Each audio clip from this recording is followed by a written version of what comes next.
Hello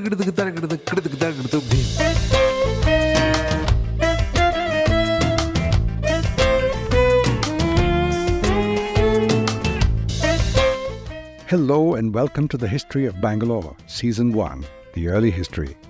I am Ramjee Chandran, and today with this episode, we begin to look at the political history of Bangalore. Political history, which is how most history is told, is nothing but a record of who ruled the land. And today's episode will be the first in a multi-part series on the kingdoms and the dynasties that have ruled the South Deccan, which is our hood. The history of the Southern Deccan has been no less colourful and no less sanguine a history than any other, complete with a parade of kings and characters and cultures spanning centuries. Also, it's a history that's fun because it does not sit in a convenient timeline like an episodic TV series, but is more like a TV soap opera with nested stories of enmities, jealousies, and revenge. Everyone getting in and out of the other's business, arranging marriages in an attempt to make the peace and solve problems, only to make things more fractious. In-laws go to bloodshed and war with in-laws, and no one is happy to have to explain to the queen why they picked a fight with her daddy and killed him. And here I thought history was a more scholarly pursuit. Of course, I'm being facetious. So let's now look at the real stories of the dynasties that had a part to play in making our history of Bangalore what it is today. The starting point in the lineup is the Kadamba Dynasty. There were other kingdoms that ruled the area before them, the Satavahanas from the Telugu regions and the Cholas from the east, for example. In later years, the Cholas ruled the entire region, but that's coming up in a later episode. These dynasties were important and mighty, and the Bangalore region benefited hugely from all the trade routes that passed through it under their watch. This is something that I went over in a little more detail in the last episode. Have a listen if you haven't. I picked the Kadambas as the starting point of our history because they were the first native rulers of the region. By that I mean they hailed from around here, local lads if you like. They were headquartered in Banavasi in the Uttara Kannada region. Banavasi is located a short distance east from Sirsi and a couple of hours' drive west from Davanagere. The Kadambas were a fearsome lot. They were an excellent people to have kicked off the history of a region because they knew how to develop and maintain their kingdom, and they were belligerent when they needed to be and not when they didn't. And in the face of a lot of opposition and trouble, the Kadambas maintained their hold over their kingdom, and finally, when they lost their primacy, it was not for about 2 centuries. Now, like most dynasties, the origins of the Kadambas are rooted in fancy folklore, and I would love to tell you the story of their origins. But before I do, I must take the time out for a word of thanks to the folks whose sponsorship makes the History of Bangalore possible. The Prestige Group. Building cities one landmark at a time, they transform dreams into reality. You can be a part of the future. Simply add prestige to your life. And now, to the incredible story of the origins of the Kadambas and the tale of a Brahmin boy who became a king and started a dynasty. The story begins in 1894, and traveling through the Mysore kingdom on horseback on a quest to record inscriptions, Director of Archaeology Benjamin Lewis Rice discovered a tall pillar in the town of Talagunda, which is right near Banavasi. Standing in front of the ruins of the Pranameshwara Linga temple, this obelisk rises about 10 feet tall from base to height. Its shaft is octagonal, and on each face is carved a poem that unlocks the origins of the first dynasty to rule from the area, the Kadambas. The pillar and the inscription on it date back to about 450 AD. That's about 1,600 years ago. And it tells the story of a Brahmin family that lived in Talagunda. So deeply religious and ritualistic were they that their family home became a center for visitors who arrived every day to perform the sacred ablutions and daily prayers and rites 3 times a day as prescribed by Brahmin tradition. the Talagunda inscription records, "The interiors of their house resounded with the 6 modes of reading preceded by the syllable Om."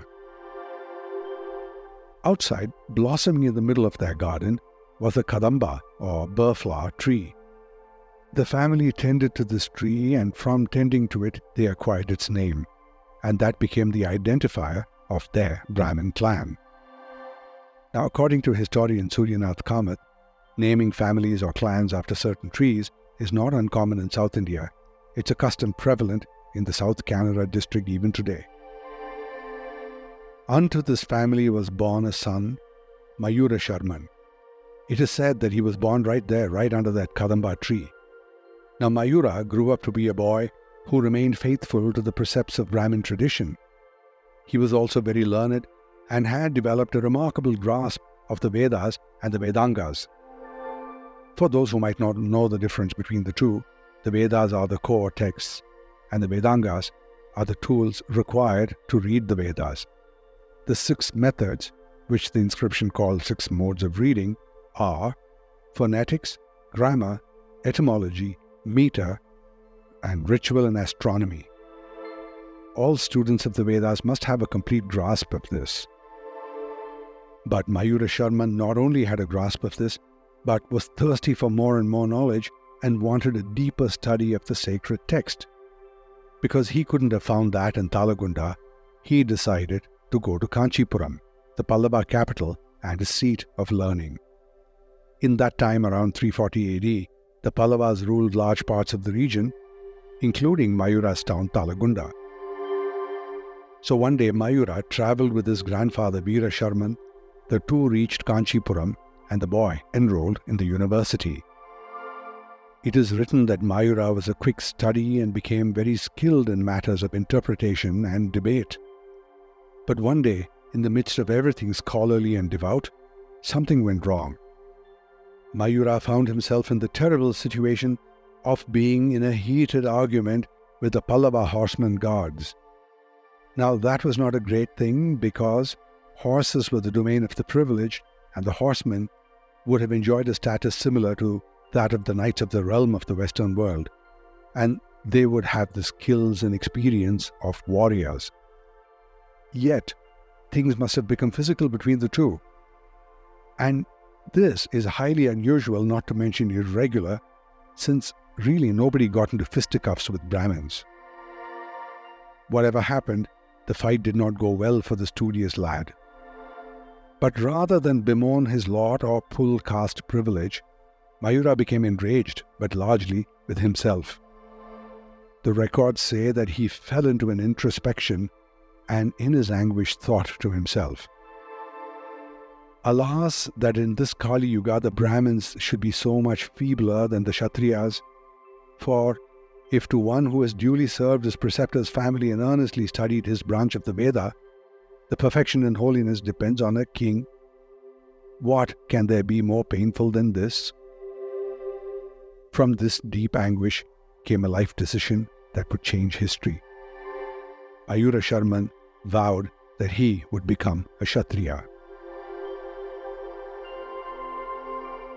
Driven by the single purpose of avenging the dishonor shown to the Brahmins, he set about strengthening himself, and he studied the martial arts. The descriptions of what happened next suggest to me that Mayura either might have been in some form of incarceration, or more likely had gathered a small posse, because by the story, he fought the Pallava border guards and escaped into a forest. The ferocity of Mayurashman's fight with the guards was evocatively captured by the poet who wrote these verses in the Talagunda inscription about how Mayura had abandoned his priestly vocation, put down his ritual objects, and took up weapons. The inscription reads, "That the hand, dexterous in grasping the kusha grass, fuel and stones, ladle, melted butter in the oblation vessel, unsheathed a flaming sword, eager to conquer the world." Historians have tried to figure out what caused this fight and what got Mayura so very upset, and there are some fanciful theories about what the argument may have been with the Pallava guards, but really that is all conjecture. There is no proof. Well, whatever those reasons were, after his escape out in the open, relying only on himself, Mayura then set up a base in Sri Parvata, a dense forest described as inaccessible. This is near present-day Sri Sailam in the Kurnool district. It transpires that Mayura made himself more and more powerful and then started to make guerrilla attacks on regions controlled by the Banas. By and by, he was able to make the powerful Banas give him money or tributes. And I keep getting the sense of this being just outright banditry. But as Mayura became more and more notorious, tales of his predatory attacks reached the mighty Pallavas and the current ruler Vishnugopa, and he decided that they would stop him by the force of their armies. But this nerdy Brahmin boy had schooled himself in the art of warfare, clearly majoring in guerrilla tactics, and try as they did, skirmish after skirmish, the Pallavas could do little to subdue him. Descriptions in historical records speak about how Mayura would swoop down on the Pallava army like a hawk, inflicting damage upon them, defeating them time after time. Finally, the Pallavas gave up trying. Not only were they very impressed by his skill, but they also realized that they needed a different way. So they contacted him and established a peace agreement in return for territory, but one where Mayurashman would recognize the overlordship of the Pallavas.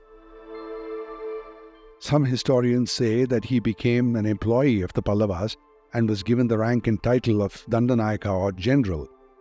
The historian George Moray states in his book that Mayura, as a general, impressed his Pallava bosses so much that they gave him territory and made him a king of a fairly large stretch of land from the west coast to the Malaprabha River. But the Talagunda inscription makes no such distinction of timelines and declares Mayurashman's installation in words of celebration as the ruler of a territory bordered by the water of the western sea, which dances with the rising and falling of its curved waves, and bounded by the river Prehara, secure to him under the compact that others should not enter it. Now this version makes more sense if we are to accept that Mayura had made such a nuisance of himself that Vishnugopa had to buy the peace with him. Whatever be the story, it is quite clear that even as a provincial ruler, he lived under the yoke of the Pallavas. If we are to understand anything about this individual, we can immediately accept that his desire to live as a vassal of the Pallavas would have been very short-lived. Now, coincidentally, it was during this time that the Pallavas were also under attack from the Mauryan Empire, which had made considerable inroads into Pallava territory. Around 350 AD, Samudragupta Maurya is said to have expanded his empire towards the south, and his armies marched down the southeast coast, going as far as Kanchipuram, which he invaded, and captured Vishnugopa, who was then the Pallava king. The famous Allahabad inscription, which is on a polished sandstone pillar erected by Ashoka in 3 BC and then added to by others including Samudragupta, speaks of the magnanimity of Samudragupta to have captured but released various Dakshinapatha kings or southern kings, including Vishnugopa of Kanchi. But while Vishnugopa returned to the Pallavas as their king, the Maurya attack had taken a toll on the empire, weakened it, and caused a lot of internal strife and confusion. And this suited Mayurashman just fine. Not being of the ego that satisfied him being a vassal, he acted decisively, and in 350 AD, he cast off the yoke of the Pallavas and declared himself an independent king. Now, it would not have been easy or even possible for the Pallavas to handle him, because by now he had become a powerful ruler. Historian Malini Adiga in her book says that in time and with his newfound independence, Mayura imposed his will upon and defeated neighboring kings such as the Chuttus or the Chuttukulananda Satakaranis, who were really a part of the Satavahanas, therefore bringing that glorious dynasty's reign to a close in that region and establishing the beginnings of the Kadamba Dynasty. Mayurashman's tale is a testament to the power of determination and resilience, and really, it's quite the example of the grand design of human destiny that wrote a chapter, both significant and unlikely at the same time, into history. Unlikely, because before all this, Mayura was no more than a poor Brahmin boy trapped in the daily rigor of study, oblation, ritual, and prayer. At most, a milquetoast of an individual who would not even be expected to perform the simplest of heavy lifting, leave alone bulking up to be able to pick up a sword and fight experienced Antarapalas or cavalry guards of the Pallava army. And significant because in the history of the region that we today know as Karnataka, the Kadamba Dynasty founded by Mayurashman was the first homegrown Kannada-speaking empire. And thus by the year 350, Mayurashman, that devout and studious boy from the tiny village of Talagunda, transformed from a mendicant scholar at the Kanchipuram Vedic school into the Brahmin who became a king and started a dynasty.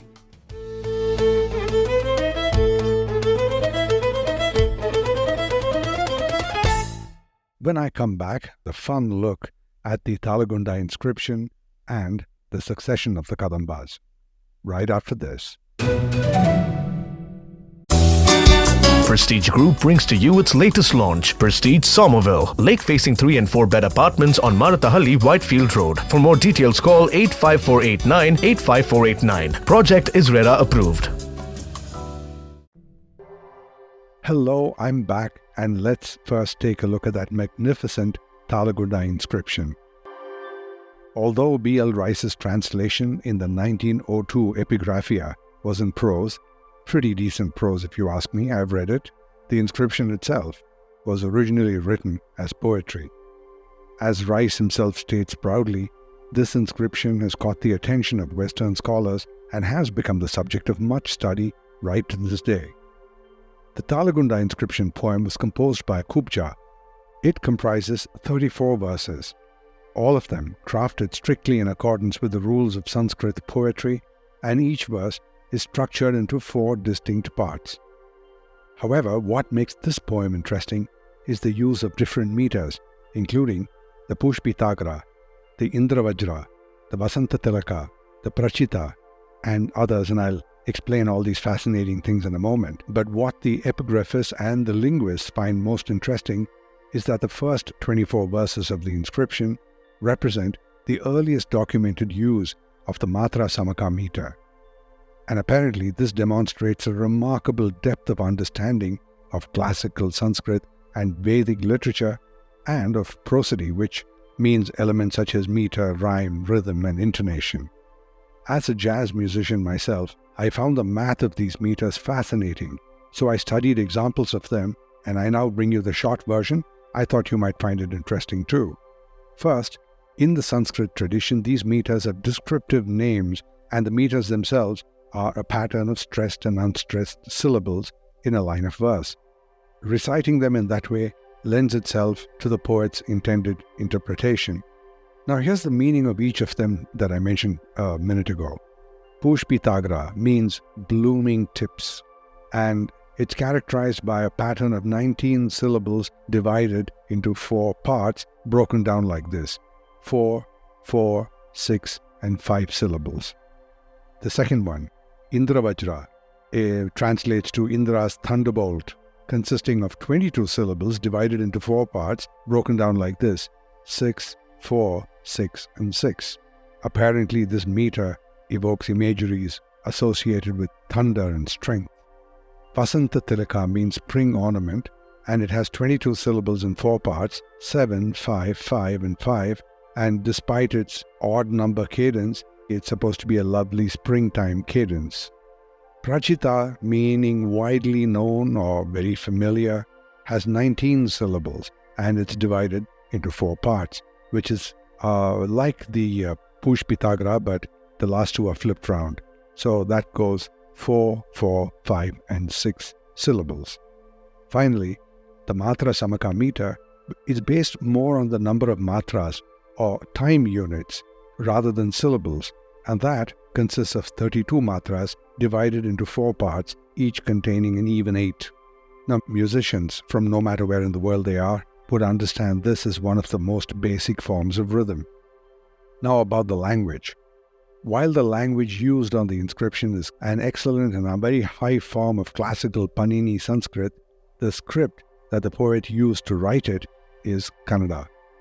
But funnily, towards the end of the poem, where Kubja identifies himself as the author, there is a sort of afterthought verse that suggests that this whole thing started off simply as a record of public works, common to inscriptions, in this case, the construction of a water tank or pond, or in Kubja's words, a great tank, a reservoir for the supply of abundant water.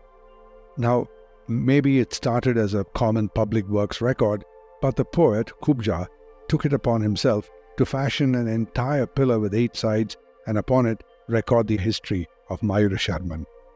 He writes, "Abiding by the excellent commands of that king's own son, the wide-famed glorious King Shantivarman, whose beautiful body is made radiant by the putting on of 3 crowns, Kubja has written this poem of his own on the surface of the stone. Kubja's word processor being no more than a hammer and a chisel." And now to the Kadamba line of succession. In 365 AD, Mayurashman's son Kangavarma took the throne and named himself Dharma Maharaja Raja, a name also used by the Pallavas and later the Chalukyas of Badami. Now note the change in the name from Mayurashman to Kangavarman. It was at this time that Kangavarma notably changed the family identifier from Sharma to Varma, as the Kadambas wanted to, or were told, to stay true to their new calling as Kshatriyas. The family came to be known by the suffix Varma from that time on. Kangavarma's reign was troubled. He had territorial disputes with the Vakataka kingdom, particularly with Prithvisena, who managed to take Kadamba territory. Kangavarma's reign came to an end about 384 or 390 when he died in battle against the Vakataka, and he left his kingdom in a state of uncertainty, and there were succession disputes. His son, Bhagirath, assumed power. Bhagirath made successful campaigns to reclaim all the territories lost by his dad, but despite all the good that he did, his reign was marked by a lot of internal strife and succession disputes. Finally, his health could not cope, and in 415 AD, Bhagirath died. In the same year, his son Raghu assumed the throne, but he soon died in a battle against the invading Pallavas in 435, and in that year he was succeeded by his brother Kakasthavarma, who expanded the empire. But politics, the same politics, soon got to him, and he was assassinated by his political rivals in 465. Now, with the assassination of Kakasthavarma, the Kadamba dynasty went into a tailspin and really never recovered. A line of weak and unstable kings, unable to find their center, kept losing ground. The kingdom plunged into more and more internal strife, and rival factions tried to get control. Predictably, the power vacuum led to more succession crises with multiple claimants to the throne. All of these troubles and the absence of one strong central authority weakened the kingdom's defenses and left it vulnerable to external threats. Finally, around 540, the Badami Chalukyas, who were vassals of the Kadambas, conquered the entire kingdom, and now the Kadambas became the vassals of the Badami Chalukyas. The decline of the Kadambas really started after the fall of Kangavarma in 390, and with the succession disputes, the slow sunset of the Kadambas started even from then. The Kadambas will always be remembered, though, for their contribution to literature, particularly Kannada literature. Although in the time of Mayurashman, the language used was Prakrit, and then followed by Sanskrit, the later Kadambas were the first dynasty in the region to actively promote Kannada, and they even made it the court language. By comparison, their contemporaries, the Western Gangas, still use Sanskrit and adopted the use of Kannada much later.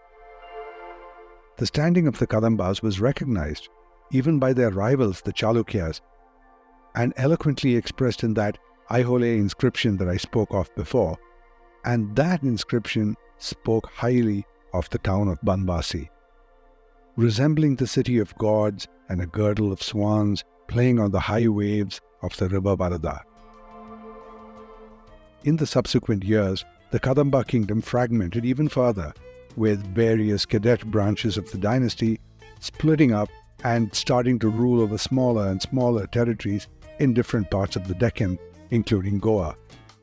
And thus, the Kadambas went from one man's enraged obsession to fading into obscurity. Coming up in our next episode, the dynasty that, administratively, had more to do with the Bangalore region than any other, the Gangas. I am Ramjee Chandran, and this is the History of Bangalore.